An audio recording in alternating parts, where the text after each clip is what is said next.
Hello students, I am your educator Ritu. In this video, we will learn about how the Mendel's experiment was performed. Mendel performed reciprocal crosses between plants having alternate forms of a character like tall and dwarf and red colored and white colored flowers, etc. In reciprocal crosses, pollen of one form were dusted over the stigma of the other form and vice versa. Pollens are transferred from tall plants to emasculated flowers of dwarf plants. If we considered this is tall plant and this is dwarf plant, then transfer of pollen will be occur from tall plants to dwarf plants. And in order to pollinate the flower from the pollens of tall plants, dwarf plant has to be emasculated. Emasculated means absence of anther, and this occurs through a process called emasculation. Emasculation means removal of anther. If we want to pollinate this dwarf plant with the pollens of the tall plant, the dwarf plant has to be without anthers so that this dwarf plant can't be able to self-pollinate. If it will be able to self-pollinate, then cross-pollination will not occur and this experiment get failed. And after the transfer of pollens from tall plants to dwarf plants, the next generation will be produced and this is named as F1 generation.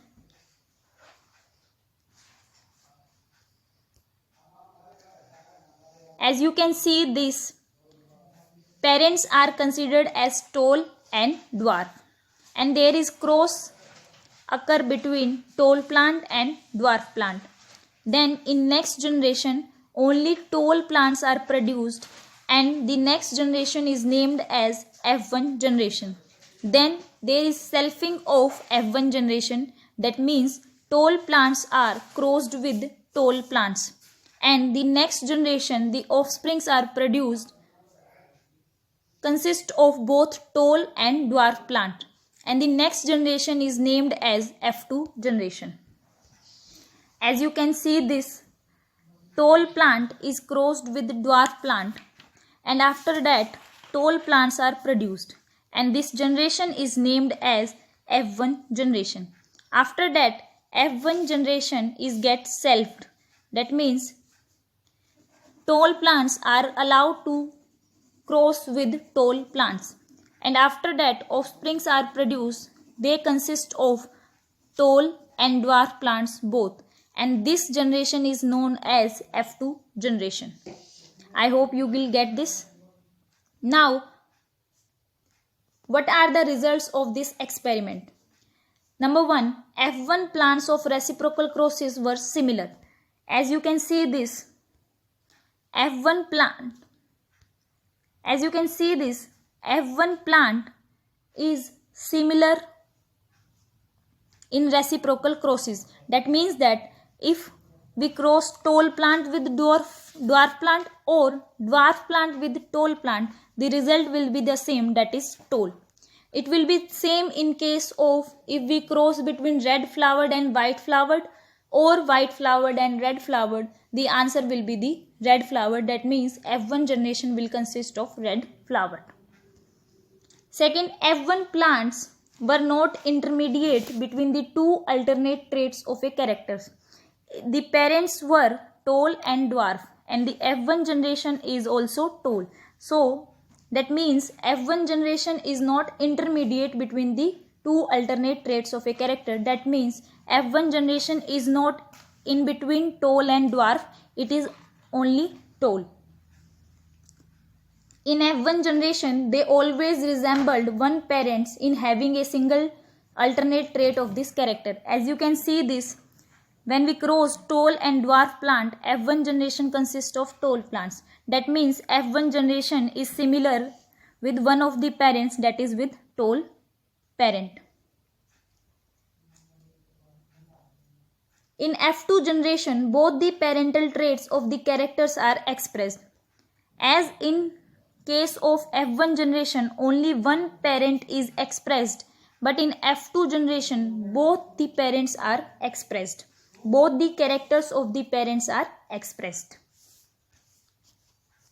Out of the two, in F1 generation, that is hybrid, it consists of two traits, two alternative traits, in which one is dominant and other is recessive. This will discuss in next slide. Second, there is no mixing of the two factors in the hybrid. In F1 generation, there is no mixing. There is no mixing between tall and dwarf. It is only the result of the one of the parent. That means it is similar with one of the parents. Does not show any mixing, any blending, any intermediate phase. At the time of gamete formation, the two factors separate and pass into different gametes. A gamete comes to have one factor of a pair. Thus Mendel predicted that occurrence of meiosis long before it was discovered. Then gametes fuse randomly during fertilization so that factors come together in new generation and express themselves freely. The two traits of character appear in F2 generation. The two traits, that means tall and dwarf. We are taking the example of tall and dwarf. The two traits of the character appear in F2 generation in the ratio of 3:1. As you can see this, in out of 4 offspring, 3 are tall and 1 is recessive. So the ratio is 3:1. That means 3 dominant and 1 recessive. This is all about the result of the experiments. Now many terms are come during these experiments. That is, let's discuss one by one. First of all is factors. Factors are called as genes nowadays. Mendel called genes as factors and we named as genes. Genes or factors are the basic unit of inheritance. They contain the information that is required to express a particular trait in an organism. The information that the offspring get tall,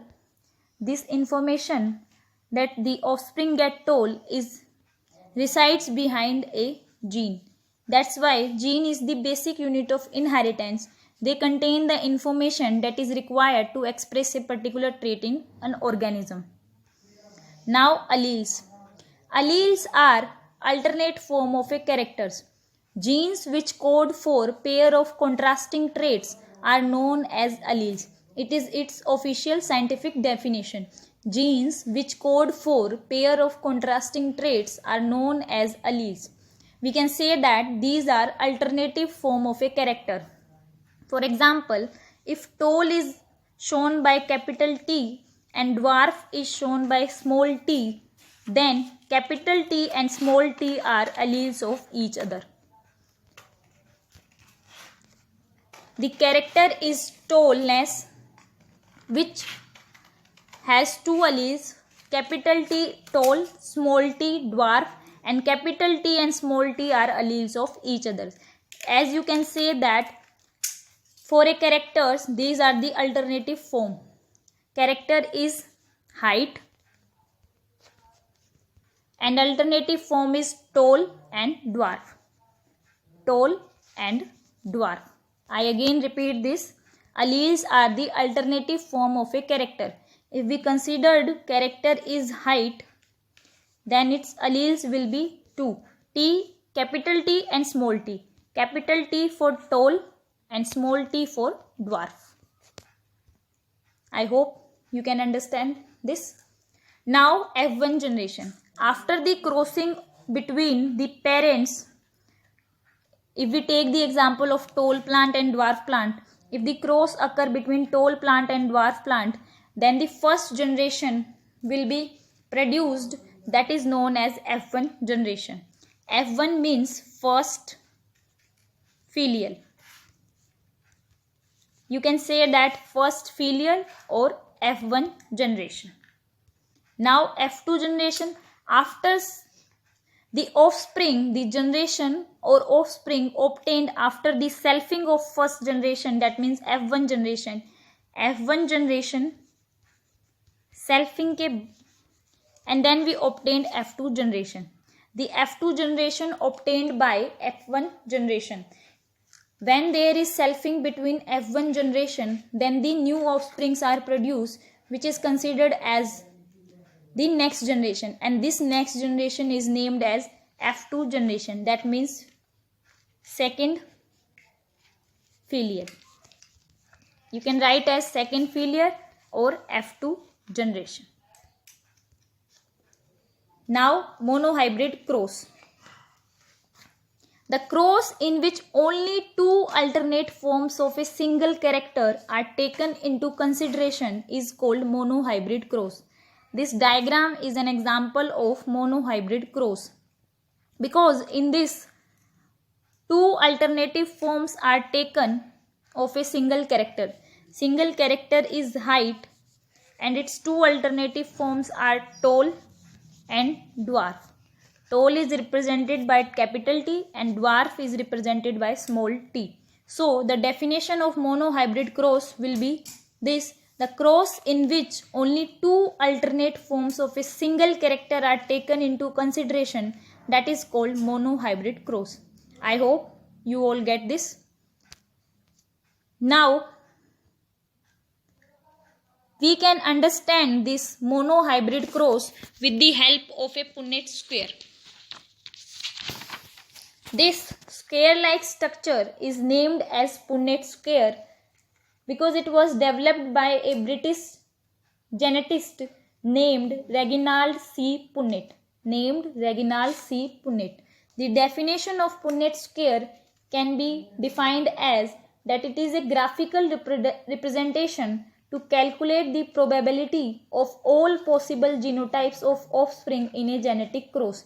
It is a graphical representation to calculate the probability of all possible genotypes of offsprings in a genetic cross. Let's discuss this. Similar example, tall plant is crossed with dwarf plants. So gametes, if we taken as tall plant as capital T, because we in Mendel experiment we take pure breed line. That means they are homozygous in nature. So tall means capital T, dwarf means small t. So gametes formed by capital T will be capital T and gametes formed by small t is small t. Now the cross between capital T and small t will be result in the capital T, small t. This is considered as F1 generation or hybrid. I repeat, capital T means tall plant, small t means dwarf plant. Capital T make T type of gametes and small t will make small t type of gametes. And after that, these gametes will fuse with each other and form a hybrid which consists of capital T, small t. That is named as hybrid or F1 generation. This capital T, small t will also be tall in nature, as we had already discussed that F1 generation is similar to one of the parents.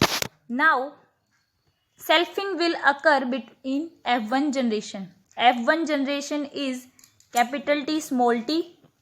Then selfing will occur. After that, gametes will formed from T, capital T, small t. Gametes will be capital T, small t. And from this capital T, small t, the gametes will be capital T, small t. Now there are four types of gametes: capital T, small t, capital T, small t. Now there is a probability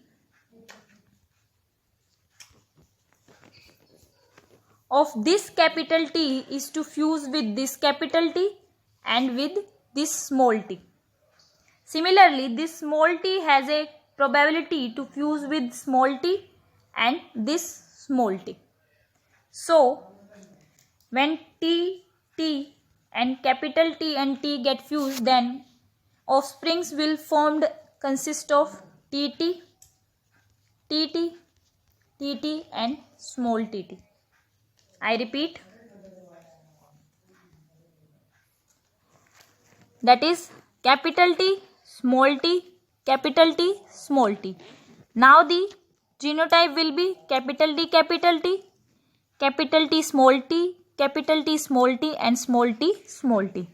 Now you can understand that the Punnett square is used to calculate the probability of all possible genotypes of a offspring.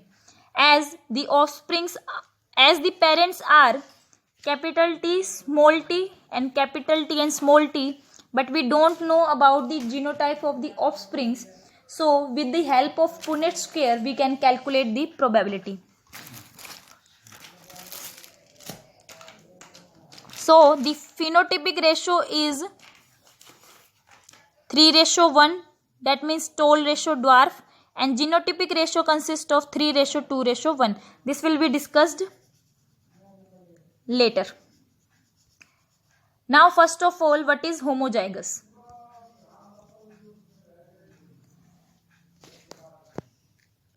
The capital T, small t conditions are named as homozygous. It is the condition in which both the alleles are of same type. Both the alleles are of same type. Homozygous means when both the alleles are of same type. For example, capital T, small t. These both are the example of homozygous condition. Capital T and small t are the example of homozygous condition. Now heterozygous. As the name suggests, hetero, that means different. Heterozygous condition is that in which two alleles are of different. That means capital T and small t are heterozygous in nature. Capital T and small t are of heterozygous in nature. Now what is genotype? Genotype means that whether the plant will be tall in nature or dwarf in nature will be determined by genes. So genotype means the genes. So capital T, small t, these all are considered as genotype. These all are considered as genotype because they both will describe whether the plant will be tall or dwarf in nature. Next is phenotype. Phenotype means morphological form or external form. That form which we can see by our naked eyes and can identify the plant as the tall one or the dwarf one. Whether the plant is tall or dwarf, that is come under as phenotype. Tall and dwarf are the phenotype. Now dominant. This will seen always in condition of hybrid. That is capital T, small t. In this, two types of alleles are present, capital T and small t. But the phenotype of the plant is tall. Genotype is capital T, small t, but the phenotype is tall. That means one of the allele express itself and the other alleles can't able to express itself. So, dominant means that alleles in hybrid condition, that allele which is able to express itself, that is considered as dominant allele. So, in capital T, small t, when the phenotype is tall, that means it is because of capital T. So, that means in capital T, small t, dominant allele is capital T. Similarly, recessive, it will also occur in case of hybrid. As we have discussed that capital T and small t The phenotype is tall. That means capital T is dominant and small t will be recessive one, because the capital T is able to express itself in the hybrid condition or in the F1 generation, but the other alleles, that means small t, can't show its effects and can't express itself, so it is considered as recessive. I hope you will understand this. I am repeating again. Homozygous means capital T, small t, small t. Heterozygous means capital T, small t. Genotype means capital T, capital T, small t, small t, small t. Phenotype means tall, dwarf, red colored, white colored. That are the phenotypes. Dominant means the alleles which is expressing itself in the hybrid condition. That means capital T. And recessive means that allele which is not able to express itself, which is not showing its effect in hybrid condition. That means small t. Now you can understand this ratio also. Phenotypic ratio means tallness or dwarfness. How many plants are tall in nature and how many plants are dwarf in nature. This is the same ratio which we named as monohybrid ratio, which we discussed in this slide. That is how many plants are tall and dwarf in F2 generation. So we have find out this, कि 3 plants are tall in nature and 1 plant is dwarf in nature. Similarly, phenotypic ratio will be the same one, that how many plants are tall in nature and how many are dwarf in nature. So tall are 3 and dwarf is 1. So ratio is 3:1. But genotypic ratio is different from phenotypic ratio, because the tallness of a plant is shown by both. Tallness of a plant are shown by both capital T condition and capital T small t condition. So in tallness we will consider both type of genotypes. So the genotypic ratio will be how many times capital T comes, how many times capital T small t comes, and how many times small t comes. And we find out this, capital T comes only 1 time, and capital T small t comes 2 times, and small t comes 1 time. So the genotypic ratio will be 1:2:1. In a monohybrid cross, phenotypic ratio is 3:1 and genotypic ratio is 1:2:1. I hope you all get this. If you have any doubt, please ask me in the comment section. I will definitely resolve your problem. Till then, thank you so much. Next part we will cover in the next video. If you like my work, then please like and share this video. And for more such videos, please subscribe my channel. Thank you so much.